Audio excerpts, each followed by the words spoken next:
안녕하세요. 2월 6일 아침 묵상 시작합니다. 오늘 본문은 마태복음 10장 34절에서 42절 말씀입니다. 예수님은 이 땅에 참된 평화를 주시기에 오셨죠. 그런데 오늘 본문에는 그 반대의 말씀을 하시고 계십니다.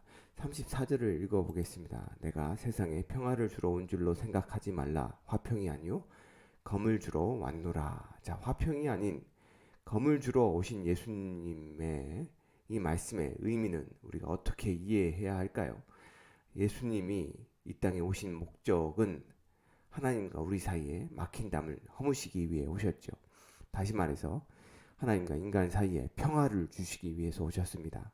자, 그렇게 하나님과 화평하게 되면 생기는 변화가 무엇일까요? 그것은 영적으로 죽었던 자가 생명을 얻게 되고 새로운 피조물이 되어 이 땅에서 하나님의 자녀로 천국 백성으로 살게 된다는 것입니다. 그렇게 새롭게 된 자들은 예전에는 미혹하는 영의 자녀요, 마귀의 종이었던 자라면 이제는 우리를 구원하신 예수 그리스도를 따르는 제자요, 예수님이 주인이 되신 삶을 살게 된다는 것입니다. 그렇게 구원받은 자들은 세상을 바라보는 관점, 곧 세계관이 달라지죠.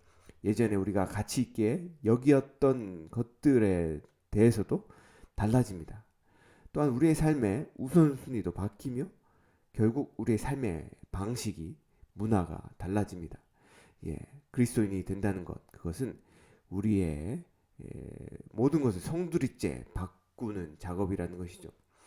예를 들어서 우리가 이슬람 신자들은 꾸란을 중심으로 한 세계관과 가치관을 가졌기에 그들의 삶의 방식과 문화는 우리와 판이하게 다른 삶입니다. 또한 힌두교나 불교가 지배하는 나라의 문화를 보면 그들의 세계관이 우리와는 전혀 다르다는 것을 알 수가 있습니다. 그렇게 하나님을 모르는 세계관을 가진 세상 속에서 살던 자가 복음을 듣고 하나님을 알고 새로운 세계관을 가지게 되고 삶의 가치관과 방식이 달라지게 되면 당연히 세상과 충돌이 일어날 수밖에 없고 분열이 일어나지 않는 것이 오히려 이상한 일일 것입니다. 그래서 종교개혁가 마틴 루터 목사님은 이렇게 말을 했죠. 우리에게 복음이 전해졌는데 세상이 평화롭다면 그것은 거짓 복음일 가능성이 크다라고 말했습니다. 다시 말해서 우리에게 복음이 전해지면 세상이 난리가 난다는 것이죠. 어지러워진다는 것이죠. 우리는 그런 예를 성경의 많은 곳에서 찾아볼 수 있습니다. 예수님이 이 땅에 왕으로 아기 예수님으로 태어나셨을 때 어떤 일이 일어납니까? 헤롯 왕이 예수님을 찾아 죽이려고 얼마나 그렇게 다른 아기들을 죽였습니까? 이 바리새인들과 서기관들도 예수님이 귀신을 내어 쫓자 예수님을 향해서 뭐라고 얘기했습니까? 예수님을 향해서 바알세불을 의지해서 귀신을 쫓는다는 아주 참담한 얘기를 했죠. 사도행전에도 보면 사도 바울이 복음을 전할 때 사람들은 말합니다. 이 복음이 어디에서나 반대를 받는다라고 표현을 하죠. 따라서 이 34절에 예수님의 말씀은 정확하게 복음의 성격을 표현한 것이죠. 특별히 35절부터 36절에는 우리가 가장 가까운 혈연 관계일지라도 복음을 이해하지 못하면 오히려 원수가 될 수도 있음을 말해줍니다. 35절부터 36절을 말합니다. 내가 온 곳은 사람이 그 아버지와 딸이 어머니와 며느리가 시어머니와 불화하게 하려 함이니 사람의 원수가 자기 집안 식구리라. 자, 예전에는 집안의 종교가 다르면 우가 찾아온다는 말들을 했습니다. 만약 불교 집안에 기독교인 며느리가 들어오면 둘 중에 하나를 선택하라고 합니다. 기독교를 버리고 시대의 종교를 따르든지 아니면 불화를 각오하라는 것이죠.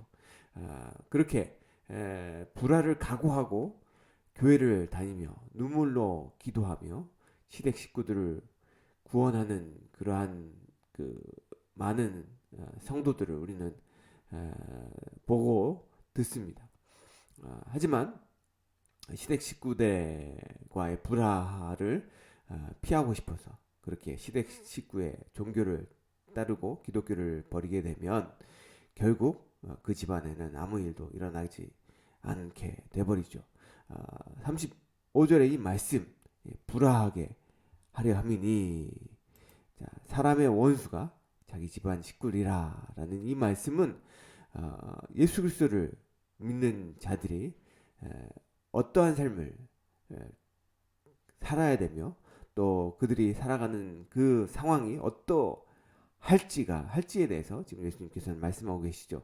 37절을 계속해서 보겠습니다. 아버지나 어머니를 나보다 더 사랑하는 자는 내게 합당하지 아니하고 아들이나 딸을 나보다 더 사랑하는 자도 내게 합당하지 아니하며. 자, 그렇게 예수님을 믿었는데 중간이 있으면 안 된다는 것이죠. 예수님을 믿었다면 중간은 없다는 말씀입니다. 하나님을 더 사랑하든지 아니면 집안 식구를 더 사랑하든지 둘 중 하나를 선택해야 합니다. 이 말은 집안 식구를 사랑하지 말라는 의미가 아니죠. 가족을 돌보고 사랑하고 용서하고 그들의 구원을 위해서 기도하지 말라는 의미가 아닙니다. 그러나 중요한 것은 하나님을 사랑하는 일에 가장 큰 가치를 두어야 한다는 것이죠.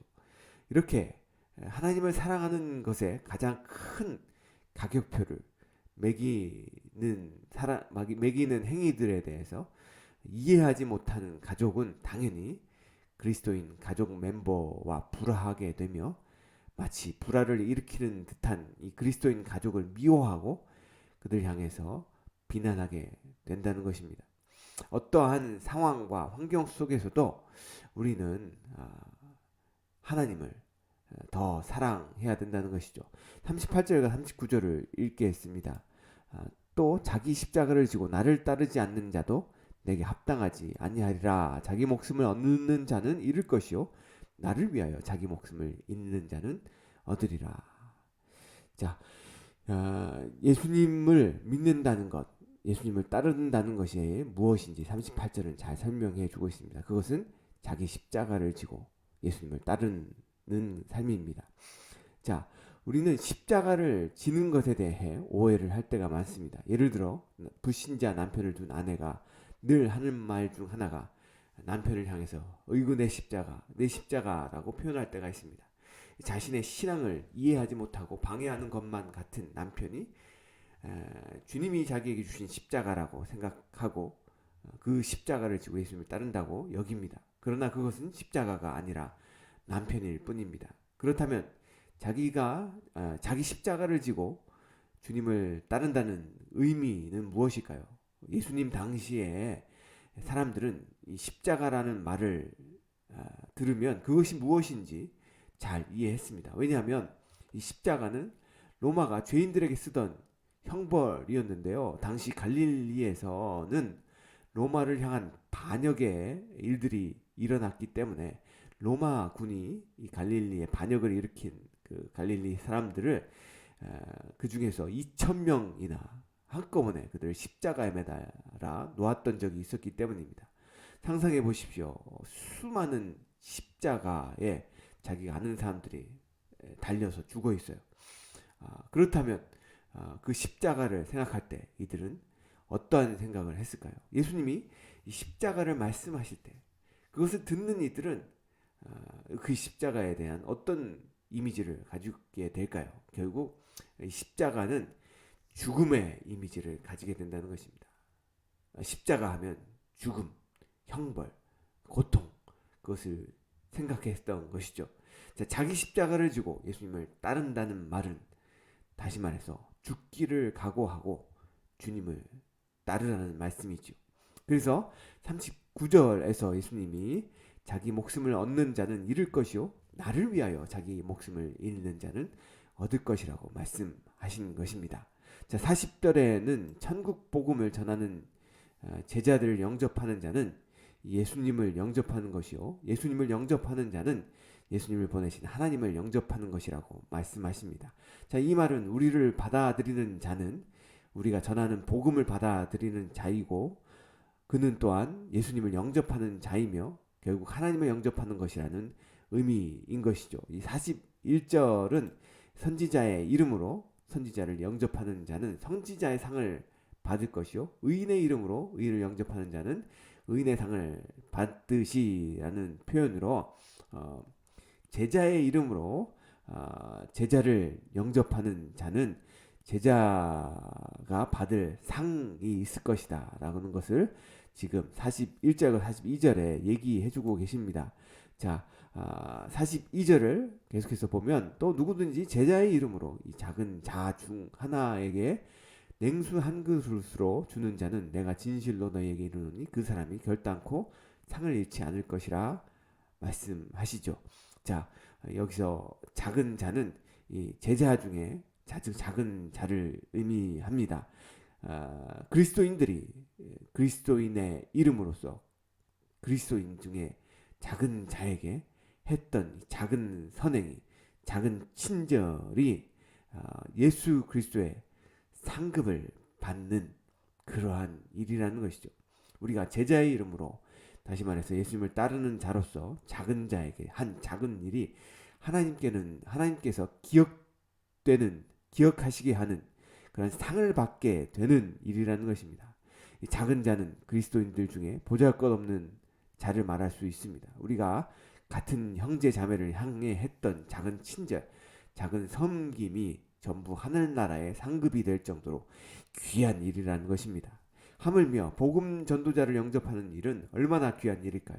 예수님은 제자들을 파송하시며 너희를 영접하는 자는 나를 영접하는 것이요 나를 영접하는 자는 나를 보내신 이를 영접하는 것이라고 말씀하십니다. 당시나 오늘날이나 복음을 전하는 현실은 녹록하지 않습니다. 누군가에게 냉수 한 그릇을 구해야 할 형편이죠. 예수님은 그런 상황 속에서 작은 자 같은 제자들에게 호의를 베푸는 자에게 상이 있다고 말씀하십니다. 우리는 그리스도인들은 연약한 이들, 도움을 필요로 하는 이들에게 마땅히 호의를 베풀어야 함을 깨닫게 됩니다. 주님은 우리의 작은 회의와 사랑을 기억하시며 상 주신다는 것이죠. 사랑하는 성도 여러분, 오늘도 여러분이 베푸는 작은 사랑이 하나님 앞에서 귀하게 여기는 그런 상을 받게 되는 행동이라는 사실을 기억하시면서 주 예수 그리스도의 복음을 전하는 자들에게 작은 친절을 베푸시는 귀한 우리 성도님들이 되시길 주님의 이름으로 축원합니다. 기도하시겠습니다. 하나님, 우리가 예수 그리스도를 믿는다는 것, 그것은 우리의 모든 가치관과 모든 세계관, 모든 그런 삶의 방식을 바꾸는 일인 것임을 우리가 깨닫습니다. 하나님, 우리가 예수 그리스도를 믿기 때문에 하나님, 우리가 죽기까지 우리 주님을 따르며 살아갈 수 있도록 하나님, 우리를 주님 복 주시고 우리에게 하나님 십자가를 지고 가는 것의 의미를 깨닫게 하여 주시옵소서. 하나님, 우리가 예수 그리스도보다 하나님보다 더 중요하게 여기고 가치 있게 여기는 것들이 있다고 한다면 하나님, 우리의 어리석음과 우리의 부족함을 용서하여 주시옵시고 우리가 그 누구보다도 그 무엇보다도 예수 그리스도를 더 사랑하며 쫓는 우리가 되게 하여 주시고 그 예수 그리스도를 사랑하는 일, 다시 말해서 복음 전도자들을 사랑하고 또 우리 그리스도인들을 사랑하는 일에 우리가 작은 섬김을 보였을지라도 그것이 예수님께서 귀하게 여기시는 것임을 깨닫고 우리 주변에 있는 그리스도인들의 형제 자매들을 작은 친절로 작은 섬김으로 섬기며 특별히 복음 전도자들을 섬길 수 있는 귀한 믿음의 종들이 될 수 있도록 축복해 주시옵소서. 감사하며 예수님의 이름으로 기도하였습니다. 아멘.